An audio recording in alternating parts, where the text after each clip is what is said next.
Mas, cuidado. Segundo a revista Veja, a equipe de transição de Lula propõe a criação de uma taxa negocial, tá? Guardem este nome, para substituir o imposto. Na prática, cada sindicato realizaria uma assembleia e decidiria sobre a criação da taxa e o percentual que seria descontado no lerite. Ou seja, é pior ainda. Esse valor poderia ultrapassar os 4 bilhões de reais anuais vindos dos trabalhadores. E aí? Bom, amor venceu, hein? O amor venceu. Love's in there. Essa música é bonita, de 68. Veja bem, em 2017 foi aprovada a reforma, algumas reformas importantes na consolidação das leis do trabalho. Dentre essas reformas, a alteração dos artigos 578 e 579 da CLT. Agora, a contribuição sindical é facultativa. Não pode ser procedido ao desconto no salário do trabalhador de uma contribuição sindical sem que antes e expressamente ele autorize tal desconto. Em segundo lugar, a nossa Constituição Federal consagra o princípio da liberdade de associação, está no artigo 5º, inciso 17. É livre o direito de associação. É livre o direito do trabalhador filiar-se a um sindicato ou não. Se ele não quiser permanecer filiado, basta fazer um documento manuscrito mesmo, sem nenhuma burocracia e custo, para sair do sindicato. Eu entendo que os sindicatos, claro, precisam de verba para subsidiar as suas atuações. Agora eu coloco, quando a atuação de um sindicato passa a ser um fim em si mesmo, quando aquela organização ela existe para gerar emprego, para simplesmente ser usado como cabresto político, para ser usado como um ariete em ações políticas, quando ele deixa de exercer a sua função básica, que é defender o direito do trabalhador, não tem nenhum sentido obrigar a fazer o desconto. Vamos lembrar que nos anos 80, início dos anos 90, até meados dos anos 90, muitas empresas fugiram, por exemplo, do estado de São Paulo com medo da CUT e foram se instalar em vários outros estados. E isso, sabe o que acaba gerando? Esse afã de querer criar direitos ilimitados para os trabalhadores?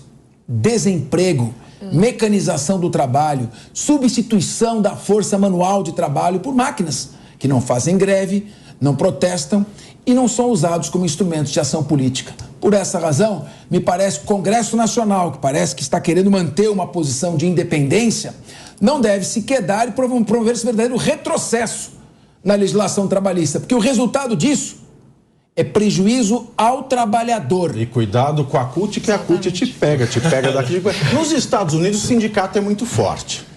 É muito forte. Por quê? Porque lá não tem uma legislação trabalhista. Aqui a gente já tem uma CLT, uma Constituição, que garantem praticamente tudo aquilo que poderia ser violado nos Estados Unidos pela falta desses dispositivos. Então lá o sindicato tem força. Não tem como a gente fazer uma correlação Brasil e Estados Unidos, por exemplo, né, Oriana? Lá é necessário. Aqui esse fortalecimento do sindicato é mais uma forma de você ter, né, vários grupos organizados para militar politicamente por você. Exato, eu acho que esse vai ser um dos poucos assuntos que eu vou concordar 100% com a Pietra hoje aqui. Mas infelizmente isso é algo que a gente já esperava que ia acontecer. Eu defendo um Estado mínimo, um Estado menos burocrático, com menos legislações que existam, né, mais para atrapalhar do que para ajudar o próprio trabalhador. Mas, infelizmente, eu aí também culpo o Jair Bolsonaro, o governo Bolsonaro, porque foi toda a inércia, a incompetência do governo que fez com que o Lula voltasse. E a gente sabia que, voltando o PT para o governo, para o poder, ia vir todo aquele combo junto, né? Ou seja, aí é taxa para sindicato, a gente vai falar sobre isso também, mas reconhecer o Maduro na Venezuela também como presidente do país. Então, infelizmente, algumas das consequências que a gente vai ter que aguentar, e independente, eu acho que de posição, se a pessoa está hoje manifestando na frente de um quartel ou não, eu acho que a gente tem que se unir para combater esse tipo de coisa, porque vai prejudicar o país como um todo. Ô Pietro Bissoli, você acha que o Congresso aprova esse passo atrás na legislação, você acha que o próximo Congresso, que tem lá uma grande quantidade, uma pretensa maioria de pessoas mais à direita, né? Saberemos quando eles agirem. Será que o Congresso vai permitir essa volta? A gente teve muitas pessoas eleitas agora, né, se colocando como da direita, a gente não sabe de fato como elas vão agir. A gente viu o que aconteceu em 2018, né? A cambada de congressistas que se elegeram na bota do Jair Bolsonaro e depois viraram as costas. Graças a Deus, a maior parte deles, né, caiu no ostracismo. Mas sobre a fala do Irian, sobre a culpa do Bolsonaro, do PT tá voltando, Irian, assim, você gosta ou não do Bolsonaro, você tem que admitir que a única figura, a presidência que a gente tem hoje no Brasil da direita é o Jair Bolsonaro. Não tem Tebet, não tem Soraya, não tem Ciro, não tem outra figura da direita, a única é o Jair Bolsonaro. Então, enquanto não aparecer uma outra figura da direita mais forte, ele vai continuar sendo a nossa melhor opção, e ele é, de fato, até hoje. Sobre a questão do... Não, ele contestou, ele falou que a volta do PT é culpa do Bolsonaro. Não, isso é uma coisa. Não significa dizer que o Bolsonaro não continue sendo o maior líder da direita. Os treteiros. Você está fazendo uma confusão. Ele disse que... está bonetando demais. Não. Ele está dizendo o seguinte, que a direita poderia ter aproveitado a oportunidade histórica de ter consolidado mudanças na Constituição e na legislação que levassem a uma maior modernização do país. Muita coisa foi feita, há de se reconhecer. Mas também muita coisa deixou de ser feita porque se perdeu tempo com debates com o TSE, com o Supremo, debates absolutamente tempo, né? inadequados, quando o que se esperava era uma posição de direito, uma posição liberal na economia. É isso que o Lula disse, querendo fazer uma interpretação. Economicamente, a gente não tem o vão deixar, foi exatamente. Mas vão deixar o sindicato ficar comer seu Popeye comendo espinafre de novo? O Congresso, nós vamos saber o seu posicionamento depois do anúncio dos ministros. Será que vai ser de 4 de novo? Quando o governo começar a montar o seu chamado governo de coalizão, nós vamos entender se é um governo de coalizão ou de cooptação. Se esses membros da direita que foram eleitos aí junto do Bolsonaro, como a Pietra falou aqui da outra vez, começam a ser cooptados pelo novo governo. E aí eu preciso fazer uma provocação com o Capês, que foi uma pessoa que fez um ótimo trabalho à frente do Procon aqui de São Paulo, que essa história de taxa sindical, Capês, em que pese dizer que tem que ser expresso e etc., é que nem aquela aquisição que você faz por 30 dias gratuito e deixa o cartão de crédito e depois continuam cobrando. É ilegal esse tipo de coisa, porque o funcionário, olha, é expressa a adesão aqui, ó, assina esse documento para receber esse mês o lerite, senão não cai na conta, e tá lá a expressa autorização. Esse tipo de taxa sindical tem que acabar. A gente fica questionando aqui, porque a Polícia Rodoviária Federal fez isso, aquilo, a favor de candidato, tudo aquilo. E os sindicatos, onde estavam nas vésperas das eleições? Trabalhando para quem? Usando que estrutura?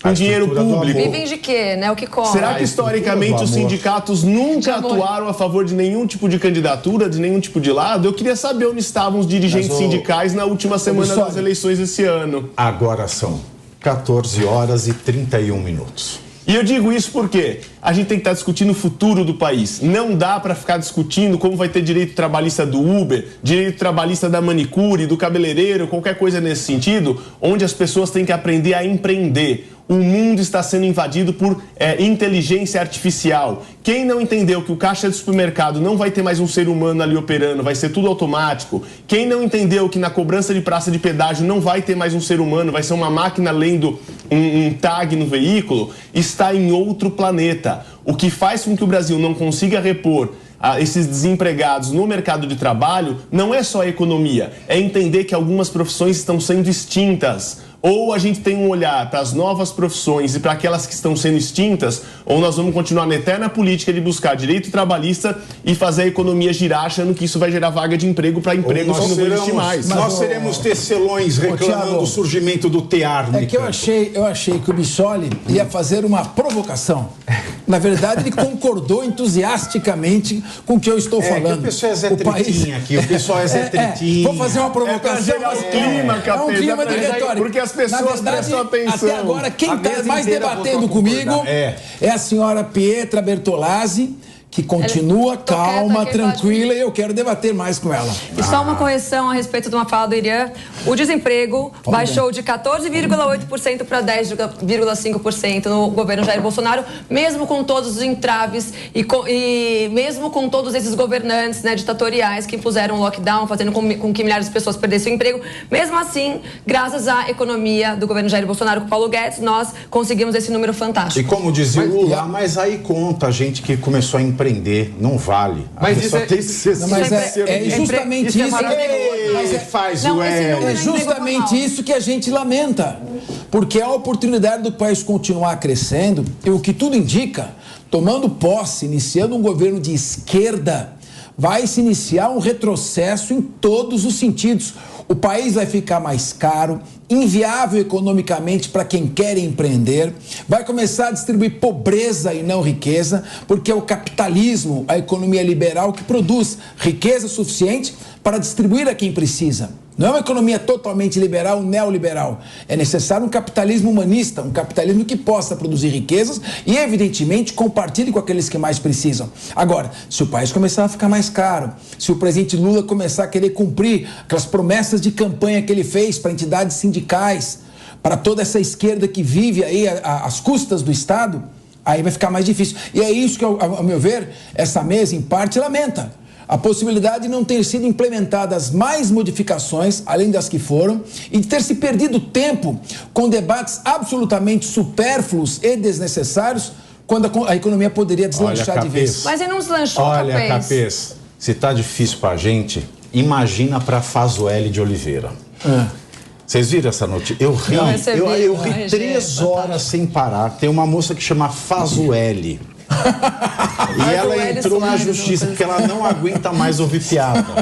O nome dela é Fazuele, com 2 L's. Ela poderia ter mandado currículo para ser garota propaganda na campanha. Na época eram os Braulios que estavam na Exato, hoje é a Fazuele. Mas, só falando da relação do Congresso que você tinha provocado aqui. Começa mal a equipe de transição e começa mal o atual Congresso. Essa saída que estão achando da PEC para poder bancar o tal do auxílio emergencial, que concordo, ambas as campanhas prometeram, é uma solução que tem que se achar. Mas ninguém está vinculando, por exemplo, essa saída a uma reforma administrativa. Perfeito, com a mesma facilidade parabéns. que estão criando uma PEC para quebrar limite de teto, para que o governo do PT vá lá e cumpra suas promessas, o Congresso poderia estar exigindo uma contrapartida. Que Acabaram de aprovar $500 milhão de aumento de salário. Em conjunto com essa proposta, que vê essa reforma administrativa, se o Arthur Lira, seu Rodrigo Pacheco, que tem o comando da Casa Legislativa, podiam dizer, eu pauto isso, desde que junto eu possa pautar outro projeto no mesmo sentido que vai achar o dinheiro.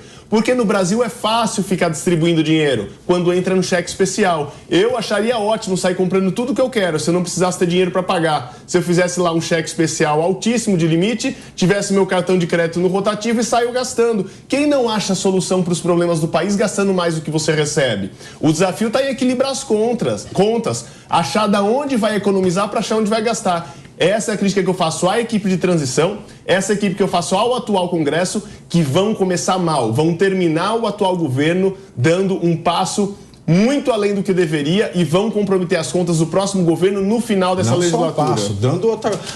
Isso que é o desafio, é chamar de democracia um país onde os funcionários de um povo que passam fome dão-se aumento de salário mesmo trabalhando mal. Isso é um desafio. Exato. E falar em democracia,